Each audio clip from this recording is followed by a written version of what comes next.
పండించే ప్రతి మెతుకు మీద తినేవాడి పేరు రాసి ఉంటుందండి. అదే నిజమైతే బుల్లెట్ మీద కూడా ఖచ్చితంగా చావుబోయేడి పేరు రాసే ఉంటుంది.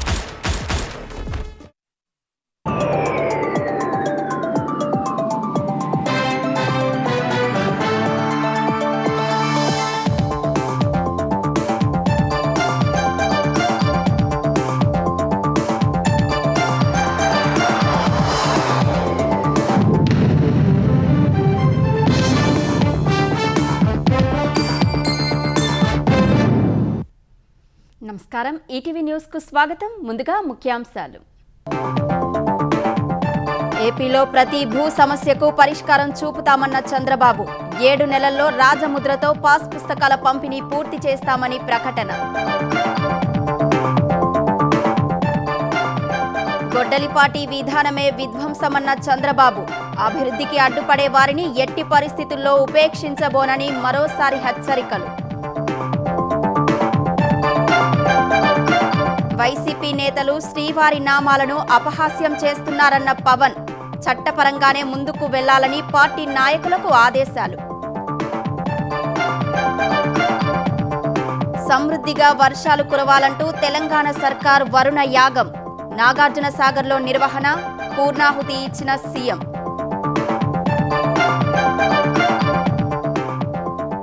ఎస్ఐఆర్ ప్రక్రియలో పార్టీ నేతలు కార్యకర్తల పనితీరుపై మీనాక్షి నటరాజన్ అసంతృప్తి.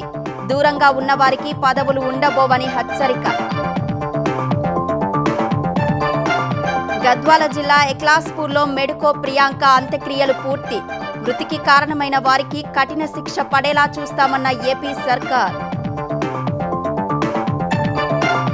రాంచీలో తీవ్ర ఉద్రిక్తతలకు దారితీసిన విద్యార్థులు ఆందోళన. అసెంబ్లీ ముట్టడికి ప్రయత్నించిన వారిపై లాఠీ చార్జ్, టియర్ గ్యాస్ ప్రయోగం. ఢిల్లీలో విద్యార్థులపై లాఠీ చార్జ్కు అమిత్ షా సమాధానమిస్తారన్న కేంద్రం. 3 డిమాండ్లపై విస్పష్ట ప్రకటనకు కాంగ్రెస్ డిమాండ్.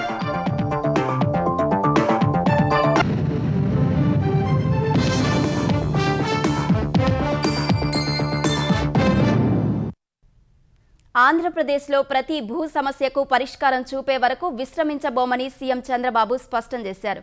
నిషేధిత జాబితాలో నుంచి తొలగించి అర్హులైన ప్రతి ఒక్కరికి పట్టాలు అందిస్తామని పేర్కొన్నారు. సుపరిపాలన అందించాలని తాము శ్రమిస్తుంటే కల్లోలాలు సృష్టించడమే ధ్యేయంగా వైసీపీ కుయుక్తులు పన్నుతోందని మండిపడ్డారు. స్వర్ణాంధ్ర కోసం తాను సంకల్పం తీసుకున్నానన్న చంద్రబాబు ప్రతి ఒక్కరూ నేను అనే సంకల్పానికి సిద్ధం కావాలని పిలుపునిచ్చారు.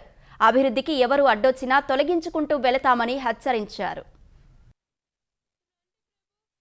ఏలూరు జిల్లా కలిదిండిలో రైతులకు పట్టాదారు పాసు పుస్తకాల పంపిణీ కార్యక్రమంలో సీఎం చంద్రబాబు పాల్గొన్నారు. రైతులు, భూ యజమానులకు పట్టాదారు పాసు పుస్తకాలు అందజేశారు. దశాబ్దాలుగా ఉన్న భూ సమస్యలకు శాశ్వత పరిష్కారం చూపుతుండటం పట్ల సంతృప్తి వ్యక్తం చేశారు.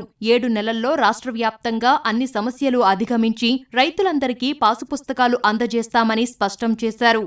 రాష్ట్రమంతా మీరు చూస్తే 41,000 ఎకరాలు 1,25,000 మందికి 22 ఏకెన్ చేసి పట్టాలు ఇచ్చాం. సత్యప్రసాద్ గారు, సాయి ప్రసాద్ గారు ఇద్దరు ఆలోచించుకోవాలి.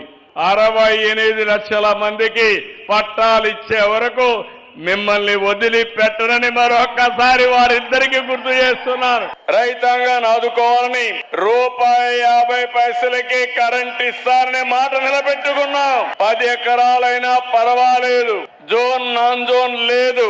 మీరు ఒక్కసారి రిజిస్ట్రేషన్ చేసుకుంటే అందరికి కూడా ₹1.50 కరెంట్ ఇస్తాం. దీనివల్ల 1,150 కోట్లు ఖర్చు అవుతుంది. అయినా పర్వాలేదు. వైసీపీ తీరుపై ఆగ్రహం వ్యక్తం చేసిన సీఎం పరామర్శల పేరుతో రహదారులపై స్వైర విహారం చేస్తూ ప్రజల్లో భయాందోళనలు సృష్టిస్తున్నారని మండిపడ్డారు. డీఎస్సీ పైన ఆరోపణలను తోసిపుచ్చారు. సంవత్సరం అయిన తర్వాత రోడ్డు మీదకి వచ్చి ఏదో ఢిల్లీలో నీట్ పేపరు లీక్ అయింది, ఇక్కడ కూడా లోకేష్ రాజీనామా చేయాలి, ఈ ప్రభుత్వంలో ఏదో జరిగిపోయిందని మాట్లాడుతున్నారు. ఎవరైతే ఉద్యోగాలు వచ్చాయో మెగా డిఎస్సీలో వాళ్లే ర్యాలీ చేసి ఇంతవరకు చూశాం, ఇప్పుడు మాకు ఓపిక నశించింది, చదువు చెప్పడం ఎంత బాగా చెప్తామో తప్పు చేసిన వాడిని చితక కొట్టడం కూడా అదే మారి కొడతామని రోడ్డు మీదకి వచ్చారు. ఎవరన్నా సిగ్గుండే వాళ్ళు ఒప్పుకోవాలి కదా, మానాలి కదా, మళ్ళా ఆందోళన చేస్తారంట. రోడ్డులన్నీ ఉండేది వీళ్ళు స్థైర్య విహారం చేయడానికి రఫా గొడ్డలు పెట్టుకొని తిరగడానికి. నేను గాని చూస్తూ ఉంటే ఈ రాష్ట్రంలో ఎవ్వరికీ రక్షణ ఉండదు. స్వర్ణాంధ్ర కళ నెరవేరాలన్నదే తన సంకల్పమన్న సీఎం ప్రతి ఒక్కరూ సంకల్పం తీసుకుని దేశాభివృద్ధిలో భాగస్వాములు కావాలని పిలుపునిచ్చారు. చంద్రబాబు నాయుడు అనే నేను స్వర్ణాంధ్రప్రదేశ్ 2047 కోసం సంకల్పం చేశాను. మీకు కూడా శక్తి ఉంది. మీరందరూ దేశ అభివృద్ధిలో భాగస్వాములు కావాలి. ఈసారి స్వాతంత్ర దినాన్ని ఘనంగా జరుపుకోవాలి. కుడి చేతిలో జాతీయ జెండా, మీ మనసులో నేను అనే సంకల్పం. మీరు సంకల్పం చేయండి, సహకారం అందించే బాధ్యత నాదే. అప్పుడు తిరుగులేదు. భారతదేశం వికసిత్ భారత్, ఆంధ్రప్రదేశ్ స్వర్ణాంధ్ర. దీనికి అడ్డం వచ్చే వాళ్ళని తొలగించుకుంటా పోదామే. తాము కట్టిన ప్రాజెక్టులపై జగన్ తప్పుడు ప్రచారం చేస్తున్నారని మండిపడిన చంద్రబాబు త్వరలో పూర్తి కాబోతున్న అమరావతిపై ఏం సమాధానం చెబుతారని నిలదీశారు. వైసీపీ నేతలు నెల్లూరులో నిరసనల పేరుతో దైవాన్ని కొల్చే మంత్రాలు, నామాలను అపహాస్యం చేయొద్దని ఆంధ్రప్రదేశ్ ఉప ముఖ్యమంత్రి పవన్ కళ్యాణ్ అన్నారు. తిరుమల శ్రీ వెంకటేశ్వర స్వామిని భక్తితో కొలుస్తూ ఆలపించే పవిత్ర దైవ నామాలను, భక్తి గీతాలను రాజకీయ అవసరాల కోసం పేరడీలుగా పాడటాన్ని ఖండించారు. తన రాజకీయాలకు పవిత్ర గోవిందనామాలను పేరడీగా చేస్తూ భక్తుల మనోభావాలను కించపరిచిన తీరు, ఆ కార్యక్రమంలో పాల్గొన్న వారి వైనం ధార్మిక విశ్వాసాలకు విఘాతం కలిగించేలా ఉందన్నారు. మతపరమైన విద్వేషాలు రేపే కుట్రపూరిత ఆలోచనలతో వారు చేసిన ఈ చర్యలపై చట్ట ప్రకారం ముందుకు వెళ్లాలని పార్టీ నాయకులను ఆదేశించారు. ధార్మిక విశ్వాసంలో భాగమైన దైవ నామాలు, మంత్రాలు, స్తోత్రాలు, కీర్తనలను అపహాస్యం కోసం వాడే విధానాన్ని అందరూ విడనాడాలని సూచించారు. పొగాకు రైతులకు క్వింటాకు 1000 రూపాయల చొప్పున ప్రభుత్వం నుంచి ఇవ్వనున్నట్లు ఆంధ్రప్రదేశ్ వ్యవసాయ శాఖ మంత్రి అచ్చెన్నాయుడు చెప్పారు. వర్జీనియా పొగాకు ధరల సమస్యపై గుంటూరులోని టొబాకో బోర్డు కార్యాలయంలో పలువురు మంత్రులతో కలిసి సమీక్ష నిర్వహించిన అచ్చెన్నాయుడు కిలోకు 15 రూపాయలను అదనంగా ఇవ్వాలన్న ప్రతిపాదన నుంచి కేంద్ర ప్రభుత్వం వెనక్కు తగ్గిందని వెల్లడించారు.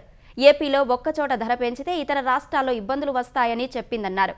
ఈ దశలో రైతులకు అండగా నిలిచేందుకు రాష్ట్ర ప్రభుత్వం తరపున కిలోకు 10 రూపాయల చొప్పున క్వింటాకు 1000 రూపాయలు ఇవ్వాలని నిర్ణయించినట్లు తెలిపారు. పొగాకు కొనుగోలు పూర్తయిన 9 రోజుల్లో రైతుల ఖాతాల్లో నగదు జమ చేస్తామని వివరించారు. 94 మిలియన్ కేజీలు అంచనా వేశాం. ఏదైతే ఆఫ్ స్టైల్ లో గ్రేడ్ ఈ 94 మిలియన్ కేజీలకి ఒక్కొక్క క్వింటాల్కి 1000 రూపాయల చొప్పున రాష్ట్ర ప్రభుత్వం సహాయం చేయాలని చెప్పి నిర్ణయం చేసి, అది కూడా పొగాకు బోర్డు కొన్ని తర్వాత 9 రోజులకి రైతుల అకౌంట్లో డబ్బులు వేస్తారు. అదే రోజు మేము కూడా ఈ 2 గ్రేడ్లకి డైరెక్ట్గా బెనిఫిట్ స్కీమ్ కింద వాళ్ళ అకౌంట్లో వేసి ఈ సంవత్సరం ఎట్టి పరిస్థితిలో ఈ విపత్తును అధిగమించడానికి ముఖ్యమంత్రి గారి ఆధ్వర్యంలో మేమందరం పనిచేస్తామని చెప్పి తెలియజేస్తున్నాం. తెలంగాణలో విస్తారంగా వర్షాలు కురిపించాలని దేవీ దేవతలను వేడుకుంటూ ప్రభుత్వం మహా వరుణయాగం నిర్వహించింది. నాగార్జున సాగర్లోని విజయ్ విహార్ వద్ద కృష్ణానది ఒడ్డున వేద పండితుల మంత్రోచ్చారణల మధ్య శాస్త్రోక్తంగా వరుణ యాగం సాగింది. సీఎం రేవంత్ రెడ్డి సతీ సమేతంగా పాల్గొని ఋత్వికుల మార్గదర్శకత్వంలో యాగ క్రతువులు నిర్వహించి పూర్ణాహుతి సమర్పించారు. తెలంగాణలో సమృద్ధిగా వర్షాలు కురవాలని, ప్రాజెక్టులన్నీ జలకళ సంతరించుకోవాలని ఆకాంక్షిస్తూ రాష్ట్ర ప్రభుత్వం నాగార్జున సాగర్లో వరుణ యాగం నిర్వహించింది. విజయ్ విహార్ ప్రాంగణంలో తెల్లవారుజామున 4 గంటల నుంచి మధ్యాహ్నం 3:30 గంటల వరకు యాగం సాగింది. యాదగిరిగుట్ట శ్రీ లక్ష్మీ నరసింహస్వామి ఆలయ అర్చకులు, వేద పండితుల ఆధ్వర్యంలో 108 మంది ఋత్వికులు 11 హోమగుండాలతో వరుణదేవుని అనుగ్రహాన్ని ఆకాంక్షిస్తూ హోమక్రతువులు నిర్వహించారు. ఈ యాగంలో తెలంగాణ నీటిపారుదల శాఖ మంత్రి ఉత్తమ్ కుమార్ రెడ్డి దంపతులు సహా మంత్రులు కొండా సురేఖ, కోమటిరెడ్డి వెంకటరెడ్డి, పలువురు కాంగ్రెస్ నేతలు పాల్గొన్నారు. ఓం నమో భగవతే రుద్రాయ. ఓం నమస్తే రుద్రమణ్యవ ఉతోదయ. మహాక్రతువులో భాగంగా పూర్ణాహుతి కార్యక్రమంలో సీఎం రేవంత్ రెడ్డి దంపతులు పాల్గొన్నారు. రాష్ట్రంలో విస్తారంగా వర్షాలు కురవాలని, కృష్ణా, గోదావరి నదులు నిండుగా ప్రవహించాలని, శ్రీశైలం, నాగార్జున సాగర్ సహా అన్ని ప్రాజెక్టులు నిండాలని, ప్రతి చెరువు, ప్రతి కుంట జలకలతో కలకలలాడాలంటూ ముఖ్యమంత్రి వరుణదేవుణ్ణి ప్రార్థించినట్లు ఆయన కార్యాలయం తెలిపింది. యజ్ఞేశ్వర భగవానికి వరుణ భగవానికి ఓం వసోర్ధారా ఎల్నినో కారణంగా తెలంగాణలో ఈసారి వర్షపాతం సాధారణం కంటే తక్కువగా నమోదవుతుందనే వాతావరణ శాఖ అంచనాలతో ప్రభుత్వం ఈ మహా వరుణయాగం నిర్వహించింది. తెలంగాణలో జరుగుతున్న ఎస్ఐఆర్ ప్రక్రియలో కీలక దశ ఇవాల్టితో ముగియనుంది. అర్ధరాత్రి 12 గంటలకు ఎన్యూమరేషన్ ప్రక్రియ ముగియనుండగా సాయంత్రం 6 గంటల వరకు 78.26% ఎన్యూమరేషన్ ఫామ్ల డిజిటలైజేషన్ పూర్తయింది.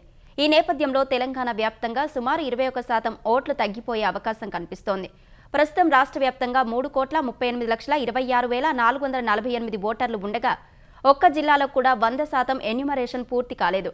అత్యధికంగా యాదాద్రి భువనగిరి జిల్లాలో 94.31% కాగా హైదరాబాద్ జిల్లాలో 58.89% మాత్రమే అయ్యింది.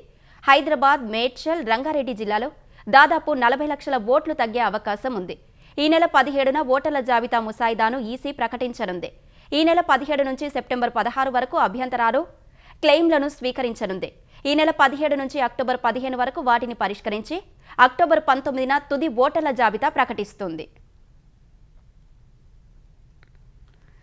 ఎస్ఐఆర్కు దూరంగా ఉన్న నాయకులకు పార్టీ పదవులు ఉండవని, ప్రస్తుతం పదవుల్లో ఉన్న వారిని తొలగిస్తామని కాంగ్రెస్ తెలంగాణ పార్టీ వ్యవహారాల ఇన్ఛార్జ్ మీనాక్షి నటరాజన్ తేల్చి చెప్పారు. బాధ్యతలను సమర్థంగా నిర్వర్తించే వారికే భవిష్యత్తులో పదవులు ఉంటాయని స్పష్టం చేశారు. ఆదిలాబాద్, కరీంనగర్, పెద్దపల్లి, నిజామాబాద్ పార్లమెంట్ నియోజకవర్గాల పరిధిలోని పార్టీ ముఖ్య నేతలతో మీనాక్షి నటరాజన్ జూమ్ మీటింగ్ నిర్వహించారు. ఈ భేటీలో టీపీసీసీ అధ్యక్షుడు మహేష్ కుమార్ గౌడ్, ఏఐసీసీ కార్యదర్శి సచిన్ సావంత్ పాల్గొన్నారు.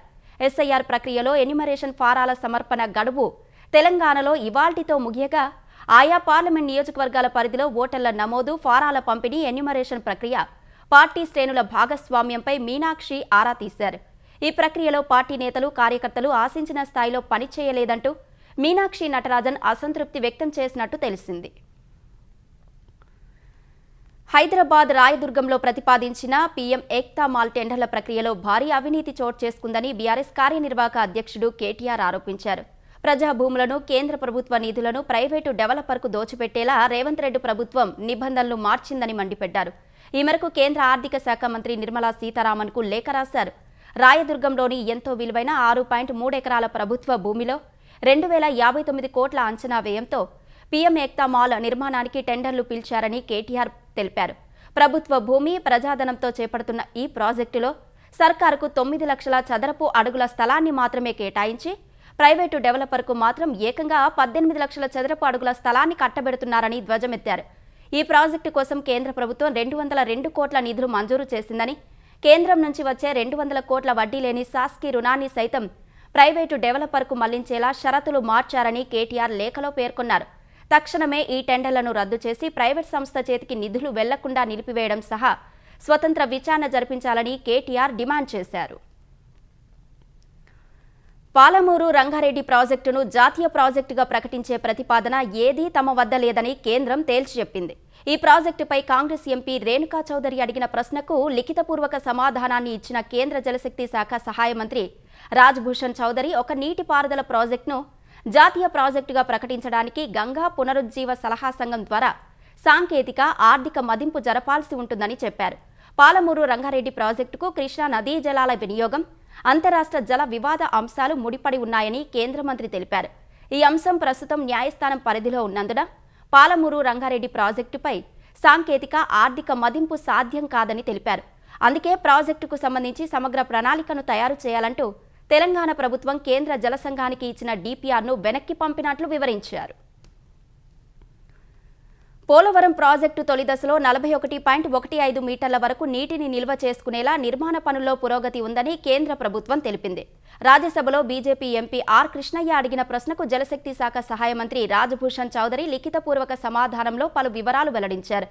స్పిల్వేకి సంబంధించి మట్టి పనులు 96.8%, కాంక్రీట్ పనులు 98.8%, స్టీల్ పనులు 92.9% పూర్తయినట్లు వివరించారు. ఎర్త్కమ్ రాక్ఫిల్ డ్యాంకు సంబంధించి మట్టి పనులు 75.5%, కాంక్రీట్ పనులు 81.9%, స్టీల్ పనులు 81.3% పూర్తయ్యాయని కేంద్రం తెలిపింది. ప్రధాన కాలువలకు సంబంధించి మట్టి పనులు 98.9%, కాంక్రీట్ పనులు 88.4%, స్టీల్ పనులు 55.6% అయ్యాయని వివరించింది. మొత్తం ప్రాజెక్టు వల్ల 96,660 మంది నిర్వాసితులు అవుతున్నారని, వారిలో తొలి దశ నీటి నిల్వ వల్ల ముంపుకు గురయ్యే 17,892 మందిని ఇప్పటికే పునరావాస ప్రాంతానికి తరలించినట్లు తెలిపింది.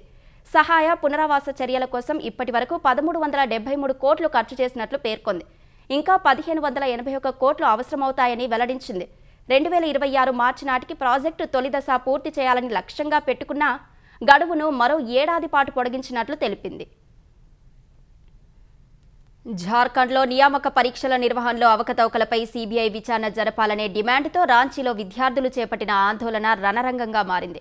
అసెంబ్లీ ముట్టడికి వెళ్లిన విద్యార్థులను మార్గమధ్యలోనే అడ్డుకున్న పోలీసులు ఈ క్రమంలో జల ఫిరంగులు ప్రయోగించి లాఠీచార్జ్ చేశారు.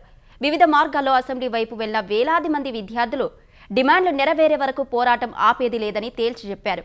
ఈ పరిణామాల మధ్య జేపీఎస్సీ మాజీ చైర్మన్ను ఆ రాష్ట్ర సిఐడి అరెస్టు చేసింది. జార్ఖండ్ రాజధాని రాంచీలో జేపీఎస్సీ, జేఎస్ఎస్సీ అభ్యర్థులు చేపట్టిన అసెంబ్లీ ముట్టడి తీవ్ర ఉద్రిక్తతలకు దారితీసింది. నియామక పరీక్షల నిర్వహణలో అవకతవకలపై సీబీఐ విచారణ జరిపించాలనే డిమాండ్తో అసెంబ్లీ ముట్టడికి బయలుదేరిన విద్యార్థులను పోలీసు సిబ్బంది ఎక్కడికక్కడ అడ్డుకున్నారు. ఈ క్రమంలో పోలీసులు విద్యార్థులకు మధ్య తోపులాట జరిగి పరిస్థితి ఉద్రిక్తంగా మారింది. బారికేడ్లను ఛేదించుకుని వస్తున్న నిరసనకారులను చెదరగొట్టేందుకు పోలీసులు జలఫిరంగులు ప్రయోగించారు. ఏమాత్రం వెనక్కి తగ్గని విద్యార్థులు బారికేడ్లపైనే నృత్యాలు చేస్తూ తమ నిరసనను వ్యక్తపరిచారు. విద్యార్థులు మరింత ముందుకు వెళ్లేందుకు ప్రయత్నించగా పోలీసులు లాఠీచార్జ్ చేసి బాష్పవాయువు గోళాలు ప్రయోగించారు. ఈ క్రమంలో పలువురు విద్యార్థులు గాయపడ్డారు.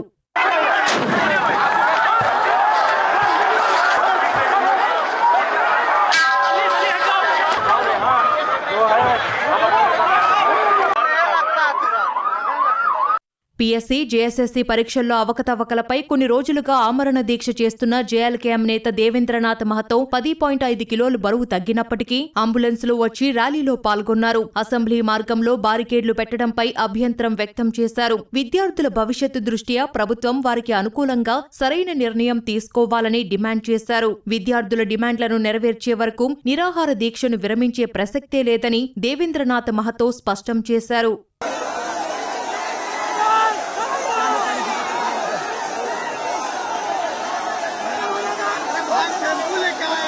జేఎస్ఎస్సీ, సీజీఎల్ పరీక్షను రద్దు చేయడం సహా తమకు న్యాయం జరిగే వరకు ఈ ఆందోళనను ఆపేది లేదని విద్యార్థులు స్పష్టం చేశారు. అవకతవకలపై సీబీఐ విచారణ జరిపించాలన్న డిమాండ్పై వెనక్కి తగ్గేదే లేదని తేల్చి చెప్పారు. అటు నియామక పరీక్షల్లో అవకతవకలపై జేపీఎస్సీ మాజీ చైర్మన్ ఎల్ కియాంగ్తోనూ ఆ రాష్ట్ర సిఐడి అరెస్టు చేసింది. మరోవైపు పరీక్షల నిర్వహణలో అక్రమాలపై ఈడీ దర్యాప్తు ప్రారంభించింది. సిఐడి నమోదు చేసిన ఎఫ్ఐఆర్ ఛార్జిషీట్లను సుమోటోగా తీసుకుని మనీ లాండరింగ్ నిరోధక చట్టం కింద విచారణ చేపట్టింది. బంధుమిత్రుల అష్టనయనాల మధ్య మెడికో ప్రియాంక అంతిమ సంస్కారాలు గద్వాల జిల్లా ఎక్లాస్పూర్లో జరిగాయి. రాజమహేంద్రవరంలో యువకులు కారుతో ఢీకొట్టిన ఘటనలో తీవ్రంగా గాయపడి వారం రోజులు మృత్యువుతో పోరాడిన ప్రియాంక సికింద్రాబాద్ కిమ్స్ ఆసుపత్రిలో చికిత్స పొందుతూ మృతి చెందగా గాంధీ ఆసుపత్రిలో పోస్టుమార్టం నిర్వహించారు. అనంతరం స్వగ్రామం ఎక్లాస్పూర్కు తరలించారు. బంధుమిత్రుల కన్నీటి మధ్య అంతిమ యాత్ర సాగింది. తొలుత అఖిలపక్షం ఆధ్వర్యంలో ర్యాలీ నిర్వహించగా గద్వాల్ మెడికల్ కాలేజీ విద్యార్థులు పాల్గొన్నారు. అనంతరం అంత్యక్రియలు పూర్తి చేశారు. తెలంగాణ ఆబ్కారీ శాఖ మంత్రి జూపల్లి కృష్ణారావు, గద్వాల ఎమ్మెల్యే బండ్ల కృష్ణమోహన్ రెడ్డి, సీనియర్ నేత సంపత్ కుమార్ పాల్గొన్నారు. కుటుంబ సభ్యులను ఓదార్చిన మంత్రి జూపల్లి నిందితులకు కఠిన శిక్ష వేసేలా ఏపీ ప్రభుత్వం చర్యలు తీసుకుంటుందని తెలిపారు.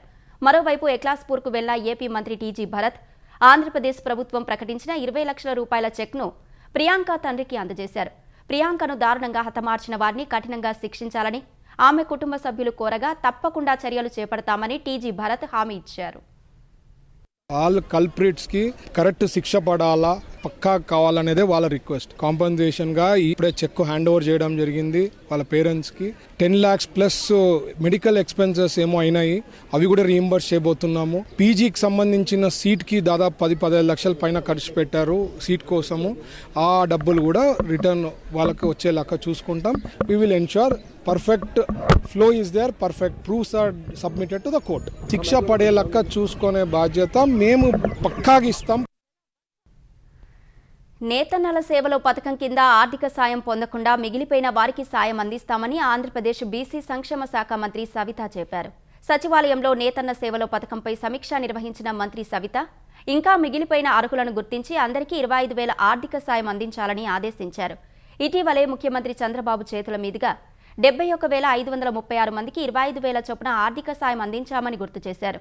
మరో 13,678 మంది పథకానికి దరఖాస్తులు చేసుకున్నారని చెప్పిన మంత్రి వారిలో అర్హులను గుర్తించి వారం రోజుల్లో ఆర్థిక సాయం అందిస్తామని హామీ ఇచ్చారు. ఒంగోలు నియోజకవర్గంలో మాజీ మంత్రి బాలినేని శ్రీనివాసరెడ్డి, ఎమ్మెల్యే దామచల్ల జనార్దన్ మధ్య మాటల యుద్ధం తీవ్ర రూపం దాల్చడంపై కూటమి అగ్రనేతలు తీవ్రంగా స్పందించారు. ఇరు వర్గాల వ్యాఖ్యలు కూటమికి నష్టం కలిగించేలా ఉండడంతో రెండు పక్షాల సమన్వయ కమిటీ సభ్యులు టెలికాన్ఫరెన్స్ నిర్వహించారు. ఈ కాన్ఫరెన్స్లో ఏపీ టీడీపీ అధ్యక్షుడు పల్లా శ్రీనివాసరావు, మంత్రి నిమ్మల రామానాయుడు, జనసేన నేతలు నాదెండ్ల మనోహర్, పి హరిప్రసాద్ పాల్గొని పరిస్థితిని సమీక్షించారు. నాయకులకు ఏవైనా ఆరోపణలు లేదా అభ్యంతరాలు ఉంటే ప్రత్యక్ష విమర్శలకు దిగకుండా అధినాయకత్వం దృష్టికి తీసుకురావాలని కమిటీ స్పష్టం చేసింది. వివాదాలు తీవ్రతరం కాకుండా మంత్రి అచ్చెన్నాయుడు స్వయంగా దామచల్ల జనార్దన్కు ఫోన్ చేసి మాట్లాడగా జనసేన అగ్రనేతలు బాలినేని శ్రీనివాసరెడ్డికి ఫోన్ చేసి సంయమనం పాటించాలని ఆదేశించారు. కూటమి ఐక్యత దెబ్బతినేలా వ్యవహరించవద్దని, భవిష్యత్తులో ఇలాంటి వివాదాలు పునరావృతం కాకూడదని ఇరువురు నేతలకు గట్టిగా చెప్పినట్లు తెలిసింది. ఢిల్లీలో విద్యార్థులపై లాఠీచార్జికు సంబంధించి హోంమంత్రి అమిత్ షా సమాధానం ఇస్తారని కేంద్రం ప్రకటించింది. హోంమంత్రి సమాధానం చెప్పేంత వరకు ఉభయ సభల్లో నిరసన కొనసాగిస్తామని విపక్షాలు చెబుతున్న వేళ కేంద్రం ఈ మేరకు వెల్లడించింది. అయితే చర్చ సమాధానం పూర్తయ్యే వరకు విపక్షాలు సభలోనే ఉండాలని పార్లమెంటరీ వ్యవహారాల మంత్రి కిరణ్ రిజిజు స్పష్టం చేశారు. చర్చలో పాల్గొంటున్న విపక్షాలు ప్రభుత్వం సమాధానం ఇచ్చే సమయంలో వాకౌట్ చేస్తున్నాయని విమర్శించారు. ఇది సరైన విధానం కాదన్నారు. ప్రధాని మోదీ, హోంమంత్రి అమిత్ షాలు 15 రోజులుగా పార్లమెంటుకు వచ్చే ధైర్యం చేయడం లేదని లోక్సభలో ప్రతిపక్ష నేత రాహుల్ గాంధీ ఆరోపించారు. పార్లమెంటులో ప్రతిష్టంభనపై ఖర్గే, రాహుల్ గాంధీ ఢిల్లీలో మాట్లాడారు. ఢిల్లీలో విద్యార్థులపై లాఠీచార్జ్ విషయంలో మాట్లాడేందుకు హోంమంత్రి అమిత్ షా సిద్ధమైన వేళ కాంగ్రెస్ తరపున 3 డిమాండ్లు చేశారు. ఢిల్లీలో యువతపై దాడికి అమిత్ షా ఆదేశించారో లేదో చెప్పాలని అన్నారు. విద్యార్థులపై జరిగిన దాడికి ప్రధాని క్షమాపణ చెప్పాలని, రామమందిర అంశంపై కూడా మాట్లాడాలని ఖర్గే, రాహుల్ స్పష్టం చేశారు. హిమాచల్ ప్రదేశ్లోని ప్రముఖ పర్యాటక ప్రాంతాలైన మనాలి, మండి జిల్లాలను దట్టమైన పొగమంచు ఆవరించింది. పచ్చని పర్వత శ్రేణులు, పారే నది, రంగురంగుల భవనాలపై మబ్బుల తెరలతో ఆ ప్రాంతాలు స్వర్గాన్ని తలపిస్తున్నాయి. మనాలి, మండి అందాలను డ్రోన్ కెమెరాలతో చిత్రీకరించారు. నదులు, చారిత్రక వంతెనలు, కొండచర్యల మధ్య ఉన్న ఇల్లు పొగమంచులో మునిగి తేలుతున్న అరుదైన దృశ్యాలు కనువిందు చేస్తున్నాయి. పర్వత శ్రేణులపై పరుచుకున్న మబ్బులు, నది ఉధృత ప్రవాహం, పక్కనే ఉన్న నగర దృశ్యాలు ఈ ప్రాంత సౌందర్యాన్ని మరింత రెట్టింపు చేశాయి. ఈ సుందర దృశ్యాలు స్థానికులు, పర్యాటకులను విశేషంగా ఆకట్టుకుంటున్నాయి.